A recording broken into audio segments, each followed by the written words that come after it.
Hey.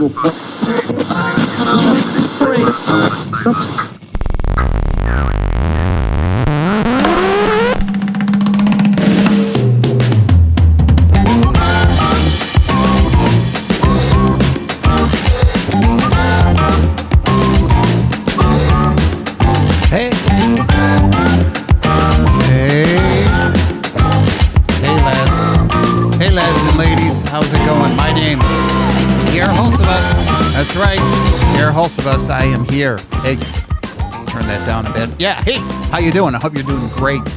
My name is Pierre Hulsebus. I am the technical seller. That's right. I'm Pierre Hulsebus with over 30 years of direct technology sales experience, and I am here to help you. Yep, during the next 30 minutes or so, you're going to have help. I'm going to help you. I'm going to help you get your game on, your selling game. I'm going to help you identify, acquire, and retain the most valuable assets you can have, which is a customer. That's right. Without them, nothing is going to happen. You're just going to have a club of grumpy people. That's not a business. That's no fun. Who wants to work there? Nobody. Hello. Nothing happens until somebody sells something. It all starts with customers, and sadly, oh so sadly, it will come to the end when you don't have any more customers. So whoever dies with the most customers wins. That's right. That's right. If you die with the most customers, you can consider yourself a winner. That's right. All right. Well, what are we going to do today? Well, a couple things. I wanted just to, if you've been a listener to my podcast in the past, you're noticing I'm making a change in the name of the podcast. And it's just happening. I had the hustle is the hack, which, true. But I wanted to do a little more focus. So I'm doing a little more focus here around this technical sales. It's what I do every day. It's my background. And so I thought it'd be fun to have a little more time just to focus on that aspect of this. And if you're a seller, especially if you're new into the selling game, and I've met a lot of you that are just like out of college or considering sales as a business, as an adventure for you ahead. There's always need for really good salespeople.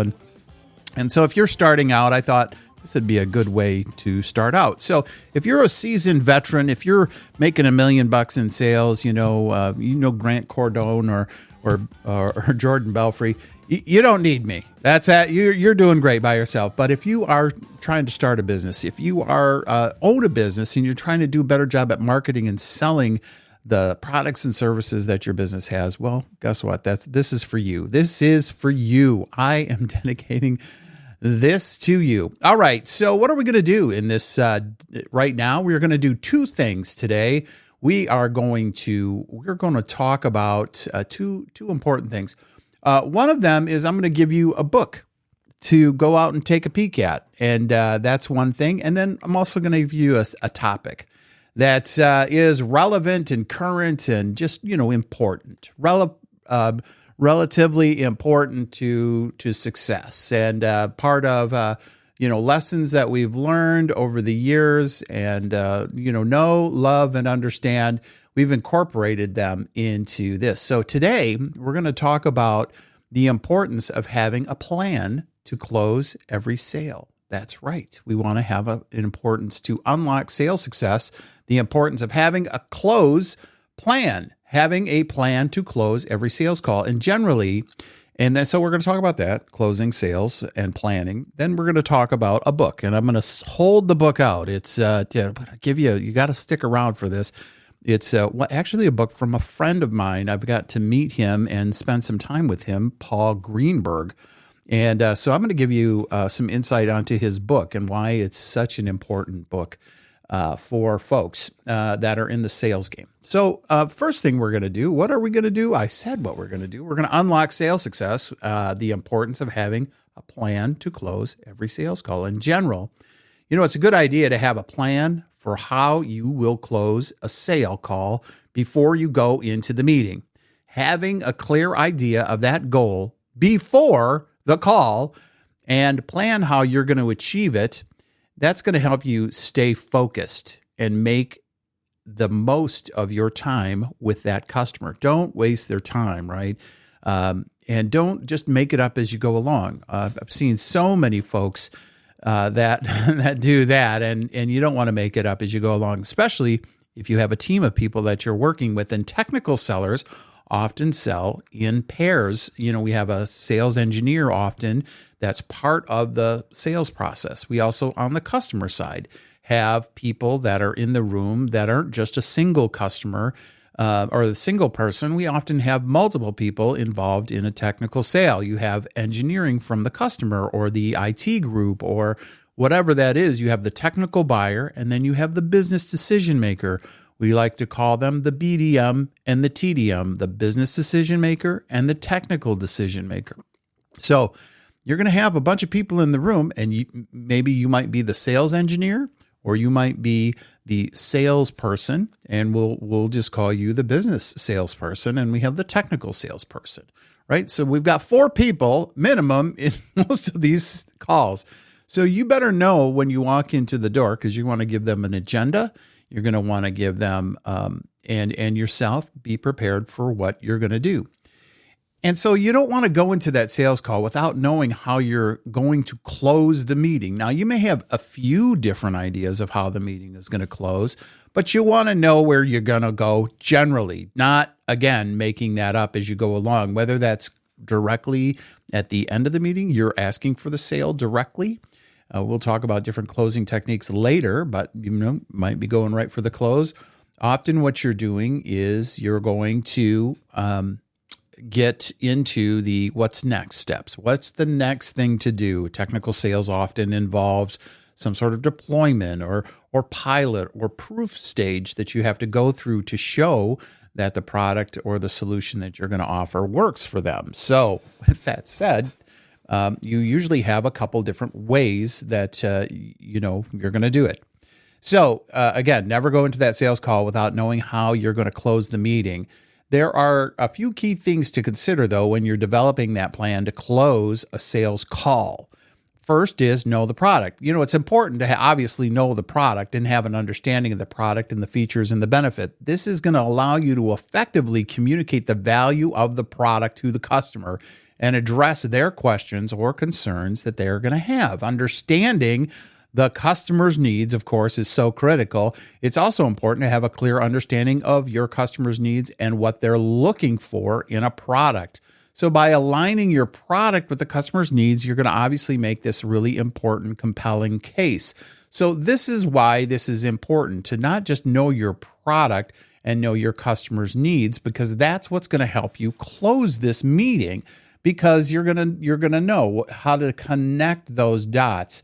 And you're going to want to start off with that business value, and you're going to want to end with the business value. So in the middle, you talk about your techie stuff. You're going to talk about all the things that the product can do. You might be doing demos or whatever, but you're telling them the value. You're then showing the stuff. Then you're closing with the meeting with a summary of that value, again, tying everything back to their needs and business and the value of those needs. So that's a line, that's part of the plan. So you need those things when you're developing a plan for closing.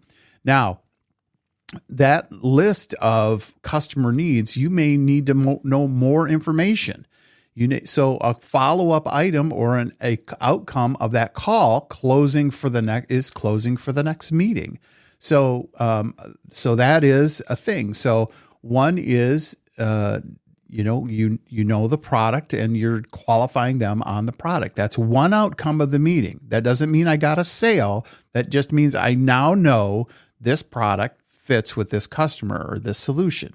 And look, if I work for Microsoft. If I walk into a shop and they say, hey, we are an Amazon customer. We are committed to Amazon as our IT strategy. It's a core part of our solution. All of our people are trained on that software.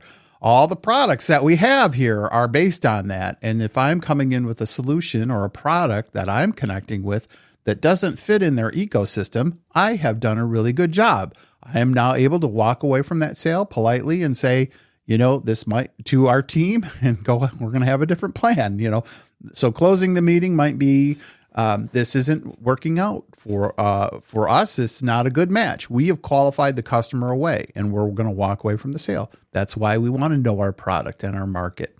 We want to understand the customer's needs. Does that thing match up to our needs, to the customer's needs? Can we deliver the business value that they need? Again, what we're doing is we're developing that part of the conversation at the beginning to try to figure out if that's a good fit for us. And then we give our team the high sign. We're out of here. This customer needs something and we don't have the right thing for their need, or they don't understand their needs very well. They just want to see our product without us spending time with them.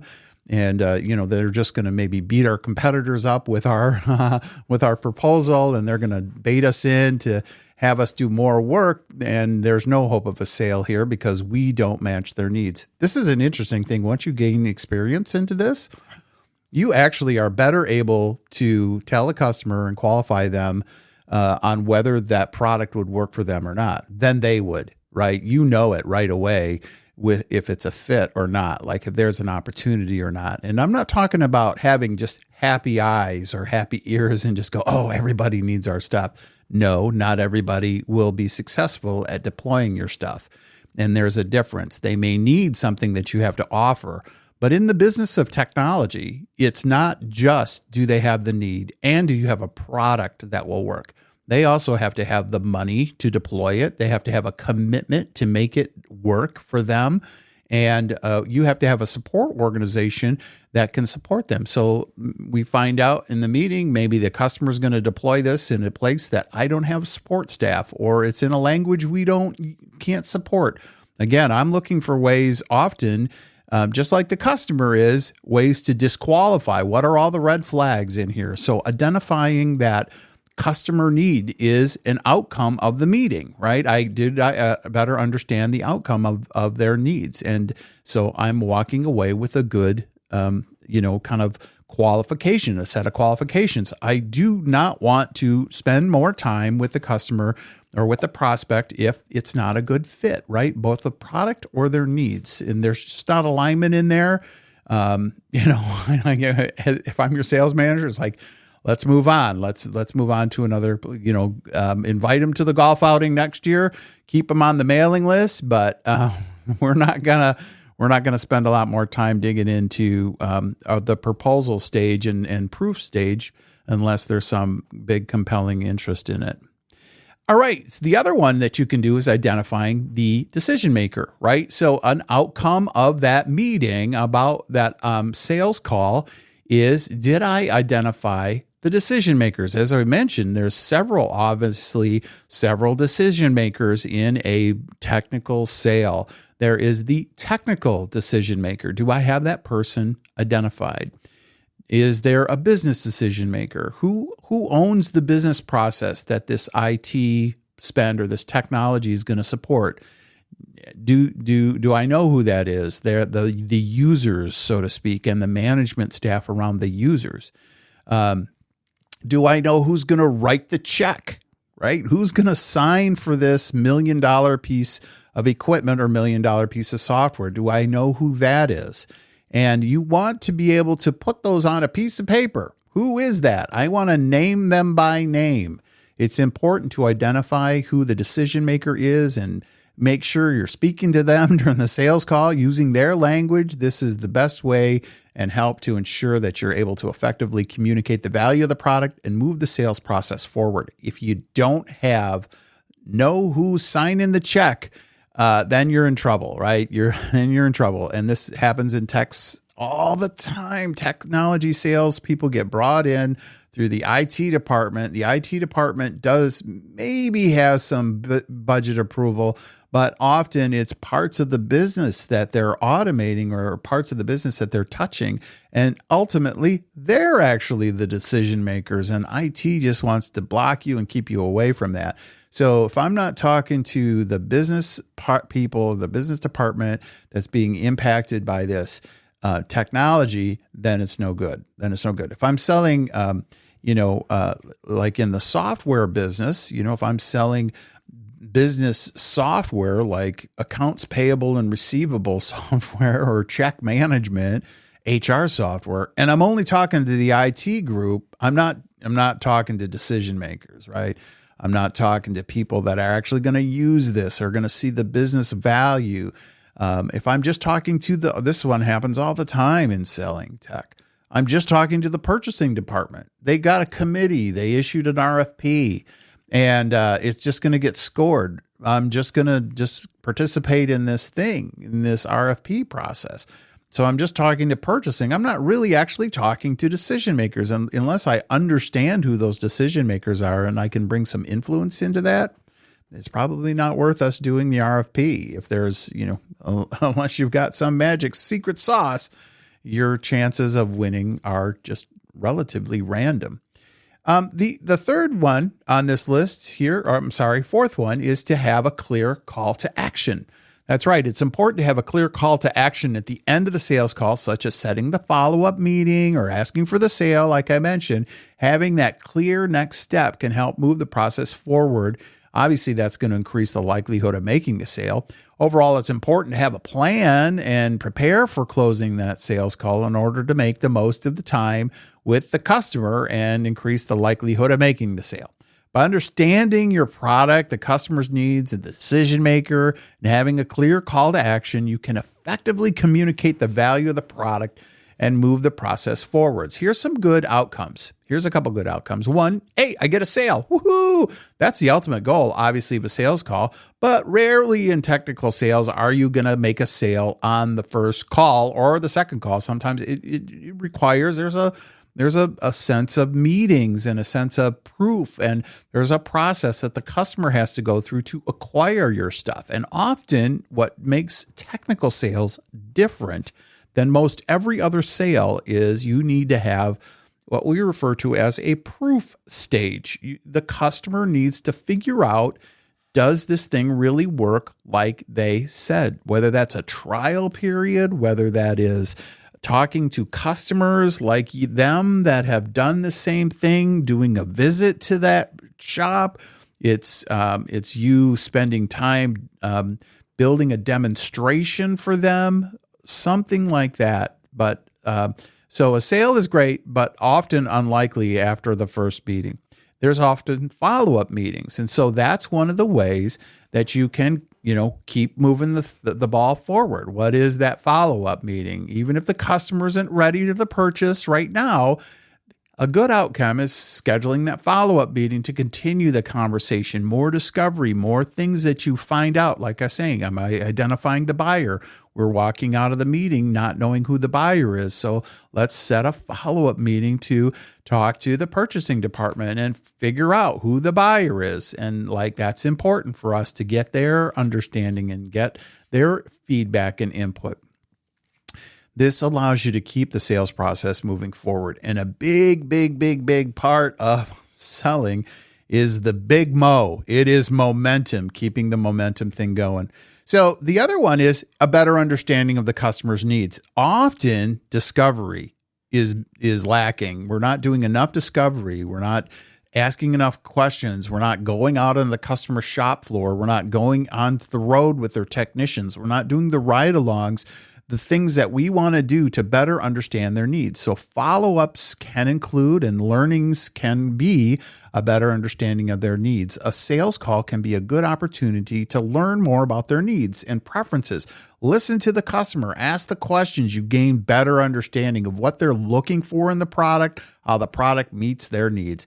That positive impression sometimes is the other thing that is a important outcome. Just a positive impression. Sometimes, it's really interesting. I've done some work with companies that are in Japan. And one of the things I'm so impressed with the way that they do work often is there is a long period of time where they just want to get to know you and they want you to know them and learn their kind of little bit of culture. And when you get there, so a lot of times it's just some social kind of setting. It's meeting with people. It's talking about business in general. And it's not about other, let's just get right into business. So sometimes that positive impression is all they need. I had a customer one time when I was in a company, and here in town. It was a new company, and the guy, I was selling a CD library, with a robotic arm. It was like a $50,000 piece of equipment. And it had like, you could put 100, it was to a law office in the mid 90s. So these are really expensive. They were super expensive, but what it was is this little law firm, they were starting up, and they would split off from a big fancy law firm, and they were going to really leverage tech as part of their kind of, let's say, brand. And so what they did was they wanted to buy this like, this is before kind of internet and online research was done. You would buy a library of all the law books, and you could do research. And it had all these, this whole computer system with these fancy robotic arm CD players in it. And it was called Near Online Storage. It's very sophisticated technology for the time and really expensive. And we had sold this to several of our customers already. And so when I spoke with this lawyer, the guy who was the head of the office there, he's like, I want to come to your office. And we didn't have anything really fancy. I didn't even have a conference room in that office. I literally just had, we had like 6 offices. It was almost like a used car sales lot. Like our office was, it was weird how it was set up. Anyways, so I had an office there, a nice office in that place with a couch and all that. So I invited him over for coffee, and I made sure we had coffee. And it was literally that was the meeting, just to have a positive impression, just to ask him about his business, for me to sit behind my desk, have the head law guy sit at his desk. I went back in the room and showed him our tech bench, and here's 2 of our guys, and made sure the place was cleaned up really nice. And I showed him our blinking light room. We had an internet point of presence there. So we were selling internet service. So we had a POP there, is what they called them back in the day. So yeah, it's just literally giving them a positive impression. There was no sale, there was anything like that, but it's being more knowledgeable and professional and engaging, and being like, this is my home territory, that level of comfort and confidence that we could show that, yeah, we're in business. This is really real. You know, these are some of our customers. See all those computers over there? We do stuff. And so anyways, it was really interesting. So the other one is sometimes it does result in a referral. And this is like if we're in a small business setting, especially if we're in a small business setting, and if you're not maybe selling tech all the time, sometimes that results in the customer going, you know, this isn't really maybe for us at the end of that meeting, but they'll say, hey, guess what? I know another company. If you do a good job, I know another company, or I have a friend that might be interested in. So a sales call can also be an opportunity to ask for referrals. If the customer is happy with the product or service, or they think you're good and professional, they're going to be willing often to recommend you to others and help you grow your customer base. So overall, you know, those specific outcomes from sales calls depend on the individual circumstances and goals of the call. By focusing on their needs and building a strong relationship, you're setting yourself up for success and achieve that value of a positive outcome that you're going to want to have. So, all right. Well, that is that. And let's take a sec here and move over to our next item. What's the next item up for bid? What is it? What is it? So let's think about it. It's, whoa. Alarm. What's on? There we go. That's what I was looking for. Sorry about that. Everybody in their headphones like, what just happened? That's what I was trying to do.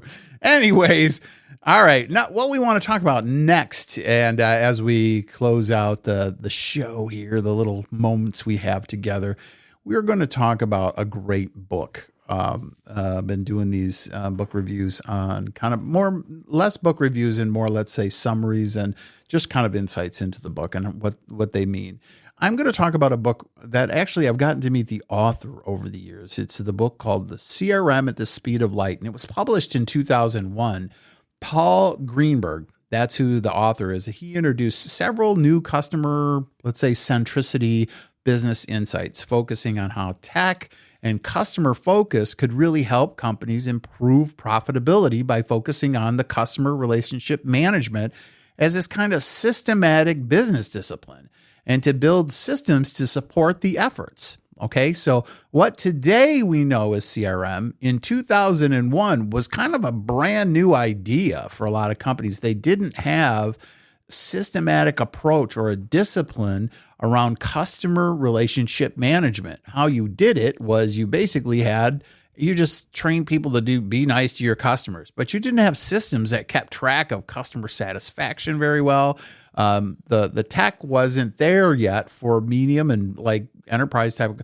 You only had this at the really high end companies that were really able to do this. So during the 90s, there was a big evolution of the tech at the high enterprise levels, and he continued that work in his stuff. There was several folks that Don Peppers and Martha Rogers, which we'll probably talk about some of their books later. They had really laid the foundation of much of this thinking and shaped our modern concept of customer relationship management systems, customer experience management, and today what we're calling social selling. So Paul was one of the really early adopters, or let's say the early evangelists, if you will, around this. And he became and still today is, very in demand, very well respected in the field by consultants and software companies, and his insight and understanding is based on those 20 way over that in terms of experience. But that book came out over 23 years ago. Can you imagine? No, it's 23 years ago is when that book came out. So that book at the time was really groundbreaking work, since it's become one of the most influential books in the CRM software industry and the CRM consulting industry. Like I said, he was heavily influencing the business of selling and the teams that support, organize, and manage the sales organizations.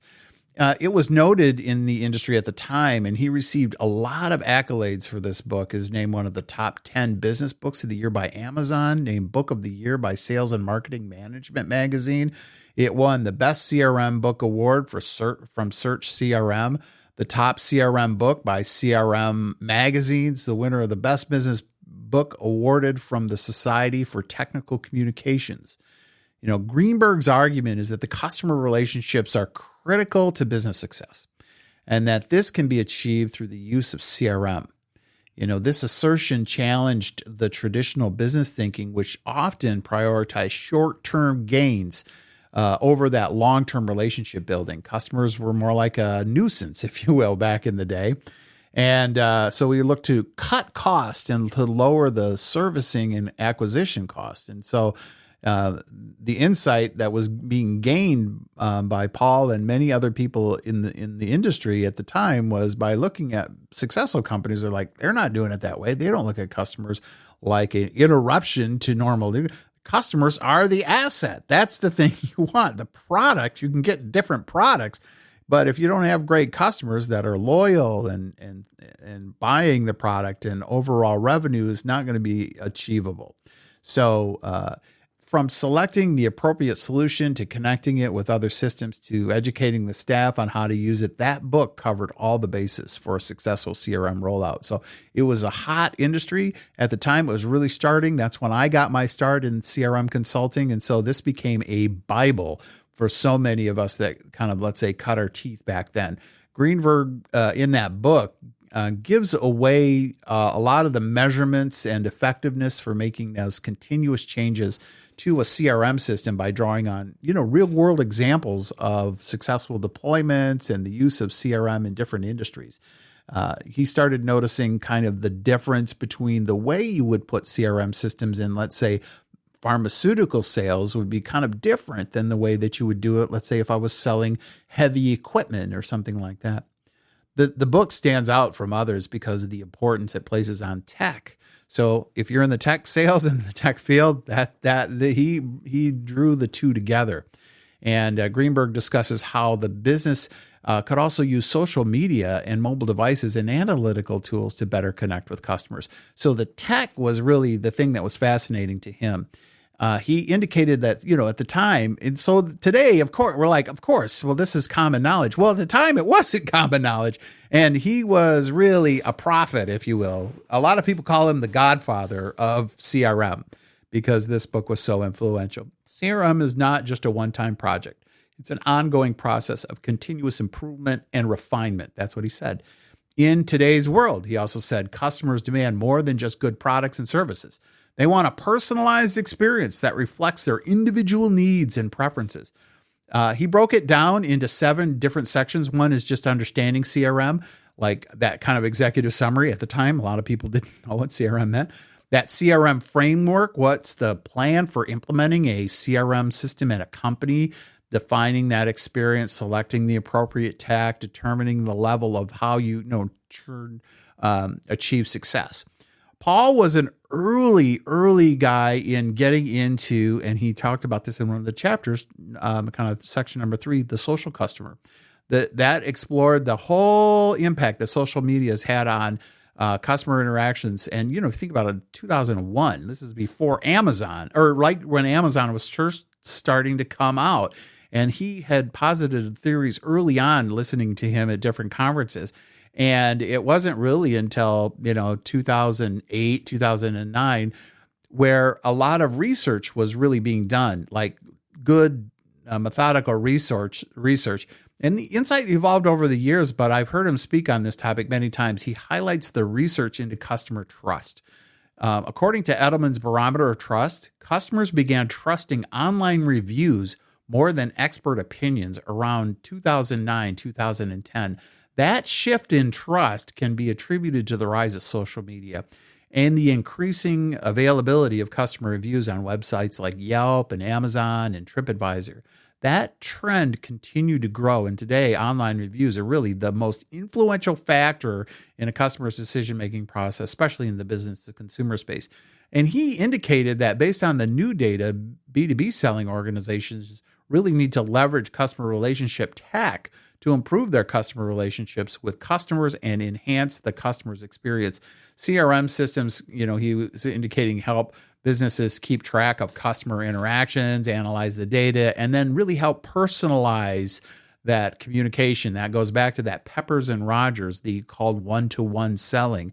That concept that I can use tech to figure out the profile of a customer, and I can curate a specific experience for a customer, getting to know them better through interacting with them. That was a promise. And man, we have dialed that in today to the point where, some platforms are it's so well understanding it's keeping people addicted to their use, like TikTok or Instagram, some of these other things. Social media really revolutionized the way that companies interact with customers and provide new opportunities for engagement and relationship building, is what he said.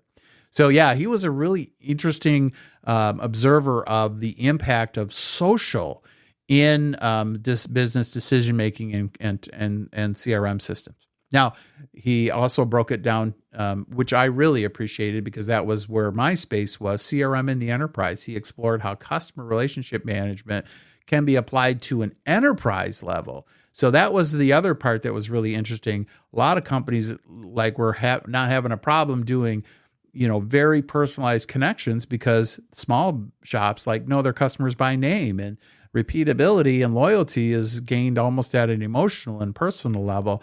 To try to replicate that in an enterprise is really difficult. Well, that's what he talked a lot about in that book, is trying to address those obstacles and look for opportunities that come along using that basic methodology. He talked about analytics and business intelligence. That chapter discussed the role that analytics and business intelligence play in customer relationship management. Now, today, it's so sophisticated. At the time, it was like tables and just reports. It was a little fancier than Excel. And now, where we're at today with business intelligence and analytics is mind-blowing. This kind of sense of predictions of what's the next thing that people have. He was talking about this before. Think about it, right when Amazon was just starting in 2001, this idea that you could kind of have a better insight using tech into what customers are going to buy. I mean, that's what built the house. That's the house that Amazon built, basically. So he also was an early adopter of really talking about collaborative CRM.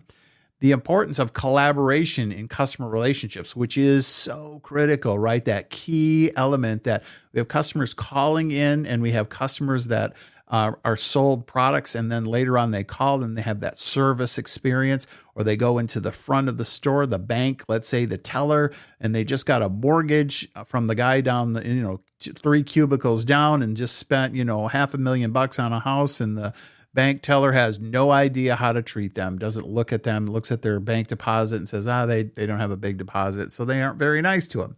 So, CRM and customer engagement is a team sport. And he really, and today, obviously, we're seeing the results of that. At the time, you had some tech that was inside of the CRM systems that, let you keep notes, in the concept of that 360-degree view of a customer. Those were built into the CRM systems as a result of these observations. Implementing CRM, as he said, it's not a one-time project. It's an ongoing process. That last chapter offers a real set of actionable guidance on how to implement customer relationship management systems in a company. This is, again, why it was such a cool Bible for us, including those to choose the right software, gave you the training and evaluating the effectiveness of the program. Paul, he popularized that notion that it's just an ongoing process. That this kind of sense of customer centrality and the focus on the growth should be driving much of how the sales and customer-facing organization drives value and culture and the culture at the company. So, it's just not a one-time thing, and implementing it is just as important as picking the right tool. In fact, studies now show that actually the implementation is more important often than the impact of the tech. So if I can get the greatest tech in the world, but if I'm not doing a good job at change management and deploying it and aligning it with how we work, then, or aligning our work with how the tools work and bringing, a sense of moving forward and including everybody along for the ride, not creating that customer-centric culture, you're just doomed to fail. You're just doomed to fail. And so you could have the greatest tool in the world. I mean, we all know this, right? If I go out and buy the coolest car in the neighborhood and then go drive around the corner and crash it, how good is that car? How good is the fancy car if I don't know how to drive it? And we know that implementation is more important than the tool. There's been 4 editions of this book over the years, and it remains to be, a set of guiding principles. That's why it's still relevant today. CRM at the Speed of Light is that book, and it's widely regarded as one of the most comprehensive guides to CRM deployments. So his thoughts and ideas continue to have impact on businesses and sales team all across the world. And he actually does a lot of consulting. Like I said, I've got to meet him over the years and seen him speak at different conferences. I have a lot of respect for him. And it started here. It started when I was a young buck, just getting into the CRM consulting game. And boy, this just became a good one. So I'd encourage you, if you haven't read it, there's a link on the blog for that. Just go right to Amazon. You can pick one up, brand new or used. I think Paul would probably want you to buy a new one, but if you want to buy it used, that's fine. Anyways, well, that's it. I hope you have a great day. Again, my name is Pierre Hulsebus, and this is The Technical Seller. And I hope you have a great day, and we will talk to you really soon. Thank you.